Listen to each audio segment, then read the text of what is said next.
Anxiety is merely worrying about the future, whether or not it'll happen. If you're an entrepreneur, you think your business is going to go down the tubes. And Truly. Panic. just think 4 months ago when you thought that, did it actually go down the tubes? The answer is most likely not. Welcome to the Creative Bodega, a podcast about content marketing, Instagram growth, and personal branding for female service-based solopreneurs who want to grow their business without letting it take over their lives. I'm your host, Em Connors, and each week I'll share actionable tips, expert advice, and unfiltered truths to help you create engaging content, connect authentically with your audience, and turn followers into loyal customers, all without the burnout. If you're ready to simplify your content creation, navigate the ever-changing trends, and build a business that works for you while staying sane in this crazy season of life, then you're in the right place. Welcome to a very special episode of the Creative Bodega podcast. I have my very first guest on. The plan is to have guests on the show, but I just want to get my feet wet with, figuring out what podcasting is all about and do some solo shows. But I thought it might be fun to have my husband, Rob, on as my first guest. And he is downstairs and I'm upstairs. We both work from home. And so if you hear my dog being a little spastic, he knows something weird is going on. So please ignore him. But Rob is the financial brains behind my business. We call him my CFO. He handles all the money. And especially when my business blew up, what was that? 2 Januaries ago, we decided that it obviously was time to start taking the money I was making seriously. So there's some questions about that you have submitted. I asked you all to submit questions on my stories, and I got some really, really great ones. Some are hilarious, some are more serious, and we're going to try to dive in and tackle all those questions. So this is Rob. Rob, say hello. Hi. How is everyone? Speaking of being weird, am I allowed to be myself or just be normal? I guess you can be yourself. Okay. Rob I'll dial it down. You could dial it down a little bit, but I would like you to be yourself. Rob likes to tell people that in every relationship, there's the fun one and a not fun one. And which one am I? You guys guess. I'm the more serious, anxiety-riddled one. He has anxiety too, but he keeps it a bit more under wraps, I would say. So there's some really important things I want to talk about today, really just from like a support standpoint. Like I work with so many female solopreneurs who really have a tough time getting the support from their spouses when it comes to their business, or their spouses taking it seriously. So I want to talk about that. I want to talk about how we navigate owning our own businesses and working from home together. I think that's a really big one. Our journey started by starting our CrossFit gym, where we started working together immediately after really only being together as a couple for maybe 2 years. Yep. Like if you go back and listen to my very first episode I ever did, it was my journey to the Creative Bodega. And a lot of that, Rob is included in a lot of that because we owned a CrossFit gym together. And that was sort of how this all started. For the record, I came up with the name Creative Bodega. I have told that. I think I even said that in the audience because Rob is creative. Everyone likes to say that I'm the creative one and he's more of the analytical spreadsheet finance guy, but he's actually very creative. So he did come up with the Creative Bodega and I still love it. I'm going to ask you some rapid fire questions before we get started. Okay. I've got 8 of them. Ruh-roh. Okay. Okay. And just be honest, be yourself. What is one thing that I do that drives you nuts? Oh, geez. Where? Just one? I just get one. Rude. Yes, one.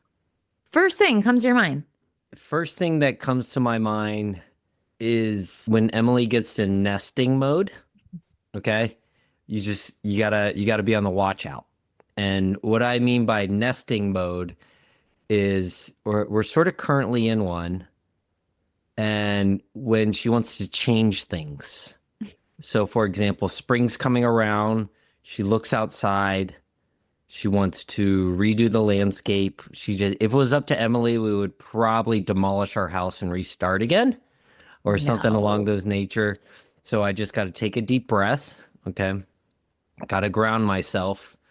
Got to understand that expenses are coming in and they're going to come in hot, Yeah. and to just be ready for that. Rob Nesting, when doesn't she like gets in spending. nesting mode, which is Okay. basically like cleaning things out, and no one is really, you can't hide from it. Like our kids' stuff will get thrown away Uh-huh. when they catch her doing it. Like they will like yell at her and pull. She'll be throwing toys away, toys they haven't played with in 5 years. Well, I She just has feel to more pull in them out of the control. trash.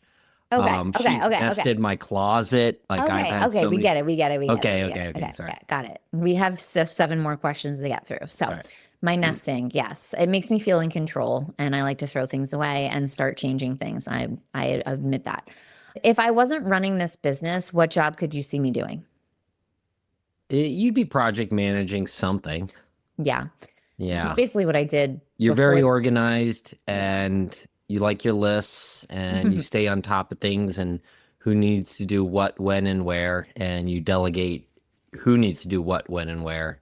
So I Yeah. think you do something of that nature. That's basically what I did when I worked in fashion and interior design. I was a project manager. I do love that role. Hmm. Who's the spender and who's the saver? You like to spend money. You will spend money on golf. It has anything to do with golf, you will spend money, and I'll spend Yes. money on clothing and the house You and will, trips yes. Yes. if We you am if you like let me. Amazon is a frequent visitor. Well, yes. Yes. What's one thing I've done in my business that surprised you? Growing so rapidly, I would say. Okay. There's always the ups and downs. I would say, for a lot of your listeners, that this entrepreneurial game, whether it's Emily's business or mine, like you're gonna just expect to be in panic mode every 4 to 6 months. It just happens, you know. Yeah. And then if you're just able to, and this goes back to the gym days, if you can just live it out and just say, hey, we've been here before, and then reset and you sort of get through that. And then, another panic mode will happen 4 to 6 months down the road where, you always think everything's going to zero and it doesn't. Yeah. But just getting through that. Okay. What's your favorite way to unwind or spend time together when we're not working? So am I being myself? Okay, I think we can skip that question. I think we know what everyone's inferring. What's something the audience wouldn't I like going on walks with you too Oh, well, thank you. That's so and nice. talking about your what's in your head. Yes, yes, Yes. yes. You're my best sounding board for sure. Mhm. What's something the audience would not believe about me? Well, I would say new people that find you, how difficult it was for you to get on camera in the beginning. Yes, Oh, that's a good it was one. very hard for you. God, it was so hard. You Yep. made me do it. I've talked about in episodes. You made me do it. Yep. And I was fucking terrified. Yeah. And I think the other thing people wouldn't believe about you is, the struggle is real. I Yeah. think on just social media, all we're bred to say how good things are with us, but below the surface, it is hard. All right, last one. What's one thing you're super proud of us for as a couple? The ups and downs, like we've been through a lot. Yeah, we've been through a lot. Like we started a business together. Now we have our own businesses where, even though it's our own businesses, it's no, all pays the bills. So Yeah. we've been intertwined for so long. Yeah. Yeah. Yeah. A lot of ups and downs, just and probably the two major like buckets in a couple's relationship, financial and career, Yeah. right? Like those are two major things. And we have it's been like a lot of transitions. I mean, Yeah. hopefully you guys have listened to the first episode, but it basically like I moved from New York City to Baltimore. How old was I? I never, 31, 32, 30. Yeah. Something like that. When did we meet? We We're were, the we were same age. 35 when we had Will. Yeah, we were 35 when we had Will. So we were probably 33 when we met. Uh-huh. And later in life, right? Like I had been divorced. Rob had never been married, but he had been studying for his CFA, he says, just studying and squatting at the gym and not really interested in finding somebody. I And was in the gym just waiting for Emily to walk in. he was waiting for me. That's where I wait. That's where I was, like Yes. Rapunzel in a tower. And I threw my hair down and you climbed Yeah. up. Yeah. So I joined a CrossFit gym because I was new to the area and needed to make friends. And Rob was there and he was a I coach. like making friends. He likes making friends. Yeah, yeah, yeah. And we met at a holiday party, and the rest is honestly history. We went on our first date like a week and a half later, and then moved in together 6 months later. You bought a house for us. And then I was like, I might not be able to have kids. Like I've talked about this. I have PCOS and I was told it's going to be really hard. And he was like, let's just like go off the pill and see what happens. First month, we got pregnant with our son Hmm. Will, which was shocking and exciting. And then we were like, we got to elope. And I like Rob's just the best because I was like, I do not want to have a big wedding again. Like I did been there, done that. My parents are divorced. I don't even want them in the same room together. And he was like, fine, I don't care. I don't need anybody there but my parents. And I was like, thank God. So we eloped and yeah. And so yeah, it's been a whirlwind. But then Rob lost his job 4 months before our son was born, 3 months. Yep. And that kind of started the whole roller coaster with our careers. And we ended up starting a CrossFit gym, which you can hear all about in that episode. And that's really how our entrepreneurial journey started. And it was quite the learning curve, but clearly we can't take any of it back. And we wouldn't want to because we wouldn't be where we are in our businesses. So basically, when my business started making money, Rob, we had a very serious conversation. He decided to leave his very comfortable 9 to 5 financial job. And tell them what you do now. I run I guess, a financial blog on oil and gas companies. And he's on Substack. So Yeah, on Substack. So, for example, my ideal reader is probably someone in finance. They probably live in New York or they work for an oil and gas company. And like Emily says, shaba lava lava. Shabalava. They want to know like things about energy prices and where maybe stocks are going and things of that nature. So I worked in finance for 15 years. So just trying to apply some of that, the things that I learned to my readers there. Yeah. I always say you're an oil and gas historian. Yeah, you can say that too. Okay. Okay. When it comes to the finance world, everybody, I say shabalava. I got that from a good friend of mine. And we'd be like, what does your husband do? She's like, finance shabalava. Like, I have no idea. None of it makes sense to me. It's just a totally different world.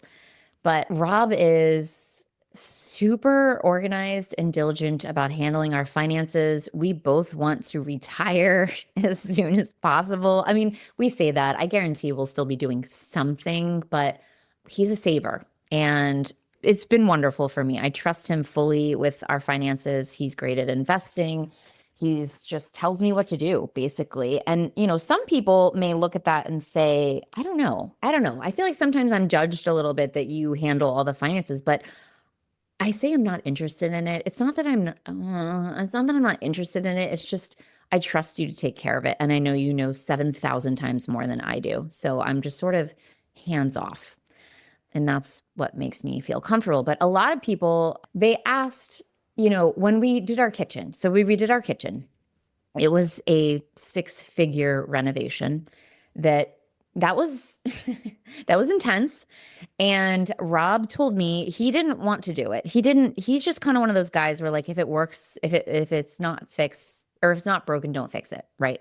So our kitchen worked fine, but it was supremely outdated and it really bothered me. And I wanted a space where we all felt really comfortable and I was proud to have people over and host and all that. So Rob said, if you want a new kitchen, you need to start saving your money because like this is kind of on you. And I said, okay, fine.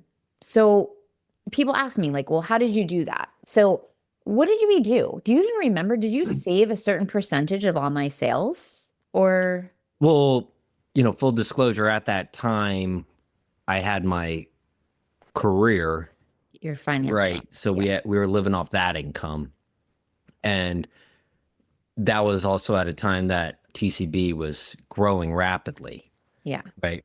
So there was, in that essence, it was like any profit you made would go to the kitchen.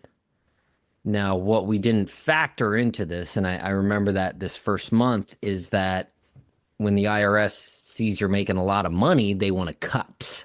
And I remember Emily's heart was like just distraught. And, she made pretty much close to paying for the kitchen.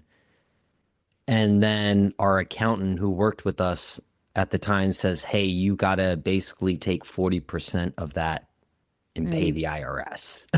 Horrifying. And, it's like she had the money and boom, you got to pay the man, you got to pay the taxes. Yeah. And so, it didn't delay it. It just took a little bit longer. And then fast forward too, down the road, like I ended up leaving my job too. So things were tight for a minute, but we also, you run two big courses during the year, and that's when a lot of cash flow comes in. And at that point, you were about to run, well, at that point you were running two big courses a year. You had your second course upcoming. Yeah. And seeing how successful you were on your first, I knew that even though things were tight, in a couple months they'd be fine, and we were fine to get through that.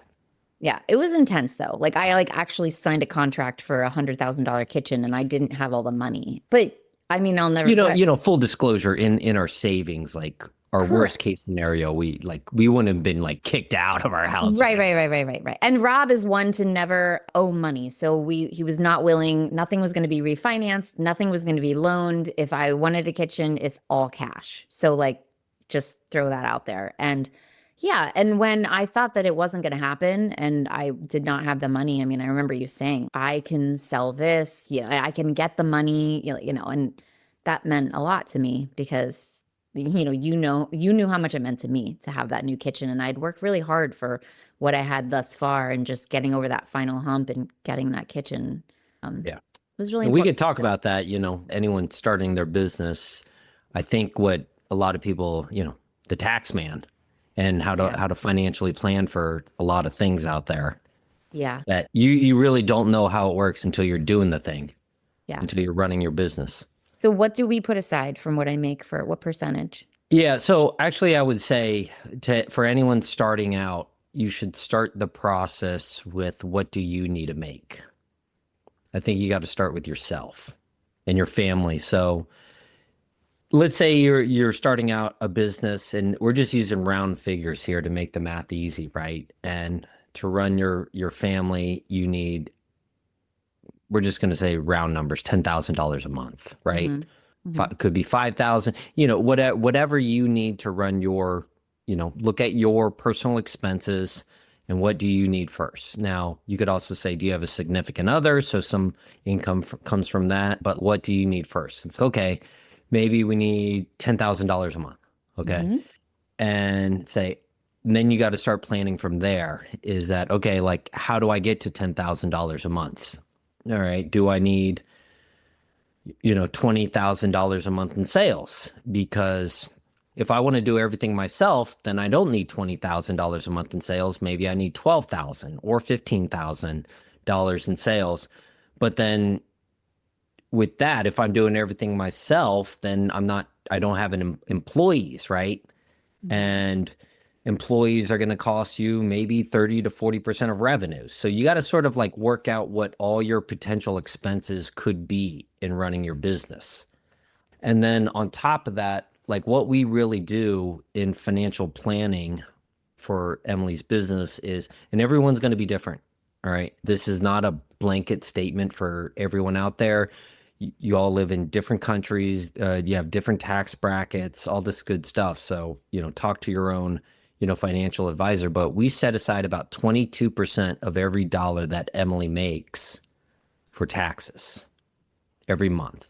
So if she makes, $100, 22 every month goes to an account, and that just builds up. And then what happens is we pay taxes quarterly and it comes out of that account. So that money's always reserved.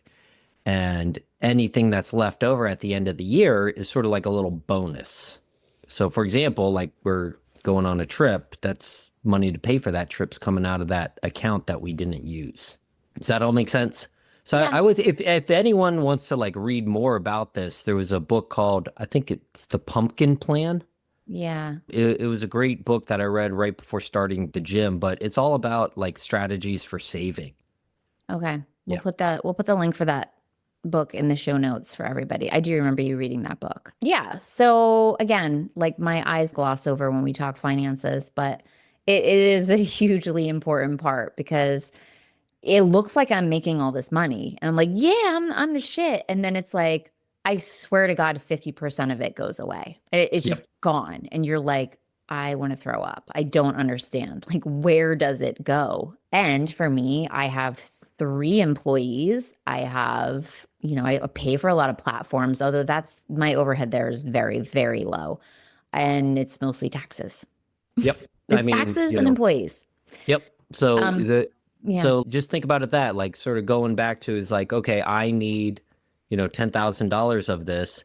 If I build in, employee costs and X% every month goes to taxes, then before I quit my job and go all in, then you get an idea of how much revenue you need to generate. So if that number turns out to be, I don't know, 15,000, 30,000, and if you just say to yourself like, oh my God, like how that number is way too high, then, maybe it's not time to go fully in. Right. Or maybe it could just be your side project at the time. And what you're doing is you're setting your expectations up well.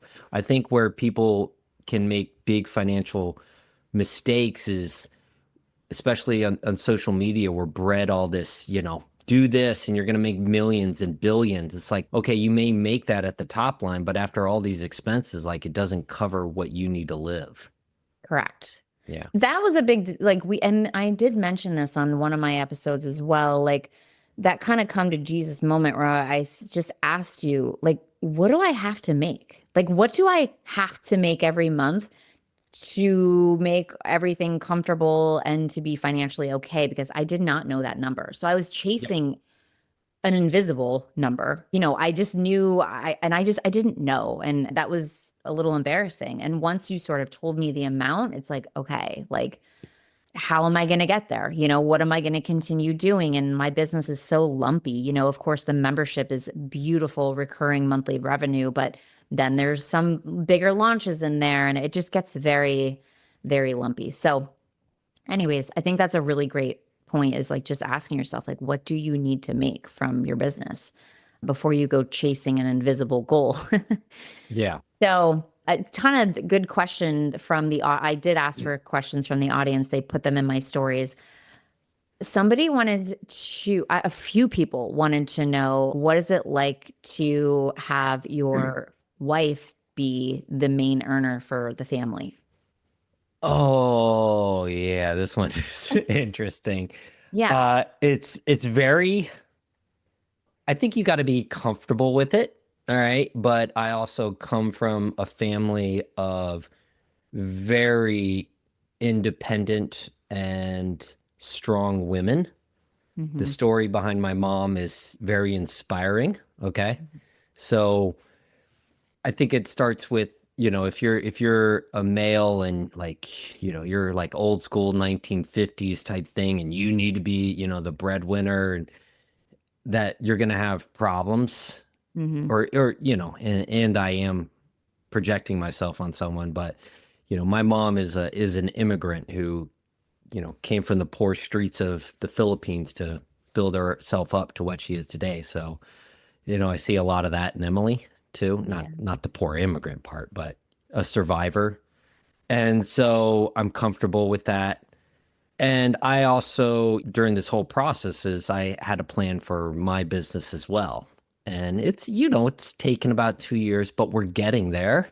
Mm-hmm. Definitely this year, we're starting to see it's not all on Emily's shoulders. Mm-hmm. Earlier this year, I think I said, hey, I got this month's pay for us, Yeah. instead of being all her. That was Which, awesome. Yeah. yeah, so it's, it takes time, but you got to have a plan. I think if, sometimes people don't have the full support of their spouse, if you come to them with a detailed, thought out plan of how you're Mhm. going to get there, Mhm. how are you going to not just get from, you have A and then you see D, here's B and C along the way. Mhm. Okay. And so I think that's the most like comfortable thing. And then this is really, we did the gym, Emily did her business. So that's two go rounds of starting a business. Is that when I was doing mine would be the third. And there was a lot of mistakes that I wasn't going to make like I did in the Yeah. past to do it. Yeah. So, And I remember you saying that. So we had our gym business, we had this CrossFit gym, we shut it during COVID, we shut it down, and you went back to finance. And then I started TCB and ended up going all in on TCB. And referencing, we've done this before. We've run a business before. We're not going to make some of the same mistakes that maybe we had made previously. And so it's already sort of a leg up, if you will, which made me feel a lot better. All right, let's move on to these. There's some other questions. So, speaking of the gym, how was it working with your husband at the gym? So, I guess this is a question for me. I would say Rob and I worked really well together at the gym because we are very good at very different things. So, things that he took on and ran with and really got into were things that I had no interest in. And I would say the same for me. And, for me with the social media and the nutrition coaching and all of that, he was not interested in that. So we actually worked quite well together. I think the most annoying part was just that it just overtook our whole lives. Like it's our whole every conversation, even at home, really revolved around the gym, I would say. And that just felt overwhelming. It's hard to get away from it. yeah, I Yeah. mean, one of my things that I hated was the kids were young at the time, but having it every Sunday to go to the gym to clean it. I know. I And know. like, how would I do that now? Like with them playing soccer and lacrosse, I'd be like, oh, I got to skip it to clean the gym. I know. Luckily that don't have to do that anymore. I know. And I'd say that's one of the biggest things, with Rob being home and I'm home. Like, we are both, and that was my goal to be at the bus stop. I wanted to be at the bus stop morning and night. I didn't want anyone else to be there. I didn't want my kids in before and after care. I wanted to be the one there. And we're both there. Like, we're both around now. And I don't think they understand. They don't know any different. You know what I mean? I think that that's really important to both of us, is just not missing out on anything, because Rob came from a military background. Both his parents were in the army and they were working a lot or away or deployed a lot. And mine were just divorced and it just was chaos, and one wouldn't be there or one would. And that stability, I feel like that sort of stability was maybe lacking a little bit in both of our upbringings. And so I think I always say we might overcompensate with our kids. Our availability is outrageous. But you know what? I wouldn't really have it any other way. Okay. How do we prioritize our marriage when trying to run our businesses and, parenting? You could always do better. We could do And better. I mean that by me. I could always Well, do better. no, me too. Uh, but I don't know, We used to do a monthly date and we don't do that yeah, anymore. that's what I was That thinking what when you're I said thinking? we could Yeah. always do better. We got away from it, and who knows why. I guess we can just on this pod, we're gonna commit to a monthly date again, Yeah, yeah, we'll guys. go back to it. Yeah. But so I don't prioritize. know, like just having been through so much, it's like you got through that, you can get through anything. Yeah, I mean, I would say how we prioritize our marriage is just by communicating, to be Yeah. honest. Oh Like, yeah, 100%. you're a So phenomenal. like, getting back to the finance type things, like I tell, even though she glosses over with the numbers, like Emily sees where every dollar goes Yeah. and why it's there. And so then, it's full open communication about what's going on.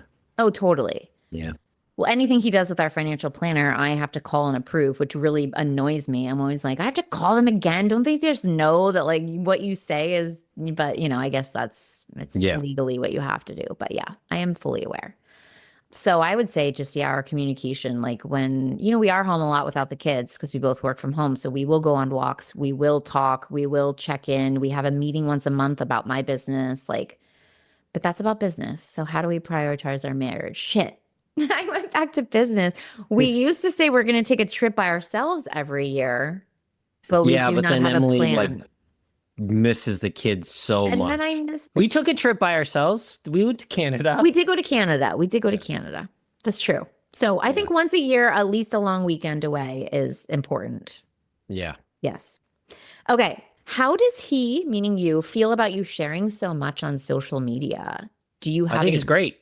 I think it's no, I think it's you need to, authenticity. You don't feel It like that I You're crossed. more relatable. Like people will like buy from you like at the, if that's the end game, which it is in having a business.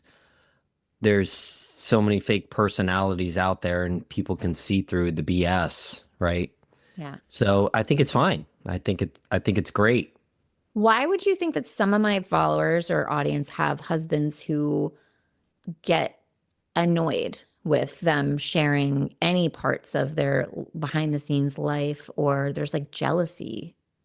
I think it's quick to get defensive and maybe say you're just being jealous, but maybe ask I would say ask a couple probing questions like why, and then you can get to the root of the matter. Maybe it's just they don't understand it, right? Yeah. Like we're what, 43? We were the first sort of generation to have to live with social media when it was really coming up. Mhm. What was Facebook was like post financial crisis, but like 2010, but even before then, the majority of people out there are consumers of content. Even in my business, the majority of people are consumers of content. They're not creators. Mhm. And so, the consumers don't understand what has to go. Like, they see the tip of the iceberg and not everything below it. And so that's why you have to constantly be out there. Yeah. It's no different than like old school media. If you were married to a writer of a newspaper, you wouldn't say to that writer, "Why do you always have to publish?" It's like, because it's what I Yeah. do. Yeah. You're quite laid back about it. Like, even when friends of our, like, funny story, Rob works out with a friend of his in the morning. And Rob told me this morning, he's like, Greg was asking, like, if I was doing a podcast episode with you because Greg heard from his wife, Allie, who's my friend, that Rob was going to be on the podcast with me through my stories. So she watched my stories. I talked about it. She told her husband. Her husband came to work out with my husband and was like, "Are you doing a podcast episode with M?" Like, things get back to Rob through other people because he's not watching my stories every day, like it's rare, right? Yeah. Yeah. But that Allie's going to be doesn't, so pumped that her name was mentioned on this podcast. oh my God, I know. Yeah. If she listens, yeah. Yeah. But yeah, so it just it doesn't phase you. It really doesn't No, phase I mean, and it also comes from experience. Like I knew from the gym days, like if you haven't told this story already, like you were tasked with creating 30 days of content and you. we needed in order to make money at the gym collectively to, get content out there. So I saw how critical it was. So it was just a natural progression in your business right now. I understand it. I Yeah. get it. So if I was married, let's just say, I don't know, if I was an accountant and you were starting this and I'd be like, why do you got to do this? I've never been in your shoes. Yeah. Cool. How does my anxiety affect our lives? It does, but it's also understanding it. And but When you have anxiety too. You're not yes, medicated for it like I I'm, I'm am. not I'm not medicated yet. Yes. Yes. Yeah, Yeah. it definitely affects like our lives, but I know when it's coming, and it doesn't help the situation, especially like last summer, if I up the anxiety, but it helps the situation to be a calming voice to it, Yeah. right?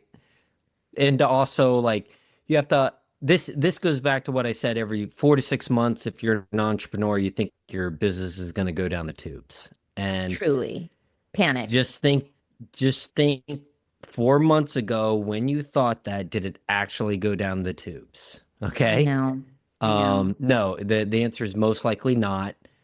And okay, like what can you do today? Anxiety is merely worrying about the future, whether or not it'll happen. Okay, like what are you going to actually do today to what are you going to do something about it today? It can Yeah. be a small task or a big task, you know? Mm-hmm. So, Again, I mean, for me, it comes like when I am overwhelmed, like right now. So this episode's coming out the day before my birthday. It's coming out the 28th of April. And oh, happy birthday. oh, thank you. This is the what, 3 months, 4 months of the year where I sound like I'm a year older than you. And then you'll catch up to me in September. But we are leaving for LA for the Canva Create event. I have to present there. Our kids are coming with us. It's my son's birthday. We come home for one day. We turn around and drive to Hilton Head. And then we have spring break with our friends. And then the day after we get back, I have foot surgery. And it is like my anxiety is at an all-time high. There's so much going through my brain about what I have to remember, what I have to do. Like, yeah. So I will ask for help. And I think that's a lot of things women don't do. Maybe I'm generalizing, but a lot of just, my friends, and there's something they want their husband to be doing or something they need help with, but they don't tell them. Whereas if I am struggling, and then I will tell you, I need you to take Will to this. I need you to go pick up this for the kids. I need your help with this. So I give you at least a chance to, not mess up by not helping me. I'm willing to ask, and you're always willing to help. And I would hope you feel the same way when your business gets busy, that I'm available to help as well. But again, it comes back to communication, Yeah. you know? I've learned over the years that I have an idea of what's about to happen in her business, launches and all this stuff. And I also know when to schedule tea times and when not to schedule tea times for my golf. Oh my So, God. for So, example, classic case, I was going to schedule a tea time the day after her foot surgery. hmm. And I thought to myself, that probably is not a good idea.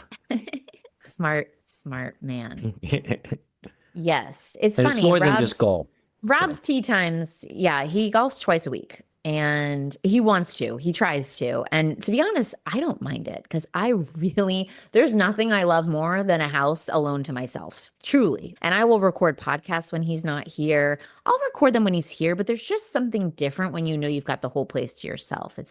I really like it. So I don't really mind him golfing. Plus, he has like golfer's guilt. So he will make sure the kids' lunches are prepped and the backpacks are packed, and he'll come home and immediately do the dishes. And so it's not like he's just leaving and being. it all depends on how I play, though.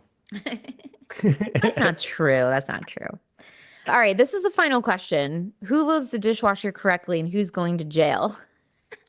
She's going to jail. She's very organized in everything in life. Like she has lists for lists. She'll plan and everything. But when it comes to the dishwasher, like she just throws it in there. For example, I Oh mean, my God. I'll just stop at that. We need to for an example of how I load the dishwasher. Like taking the plates need to properly load a dishwasher and avoid having to wash by hand. You need to think out what is the best way to get as many dishes in here as possible. And there's a system to that. Whatever. So I don't do the dishes. Full disclosure, I hate doing dishes, and I hate washing dishes. So I really actually don't do it anymore. It's pretty much Yeah. just out of my hands. Rob, if I don't do it right, then all you do And your that's thing. fine because she does the kids' laundry and I hate folding clothes. See, that's the other. Yeah, we work very well in the home. I am more of like the picking up and keeping the house pretty neat and putting the kids' stuff where it needs to go, or our stuff. And like Rob is more like he'll wipe down the counters or he'll grab the vacuum once in a while. Or I don't know. I feel like we do quite a good job of dividing and conquering, and we know what our roles are, and it just works. Yeah. All right.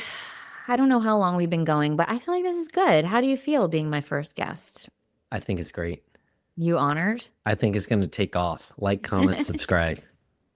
I am always very curious about the people behind the people. Like just if there's a really successful female entrepreneur, I'm like, what is her husband like? What is her support system like? What's her life like? And I find it really intriguing to kind of learn more about the person behind the person. I don't know. Yes. So, well, thank you for being here, love. I love you.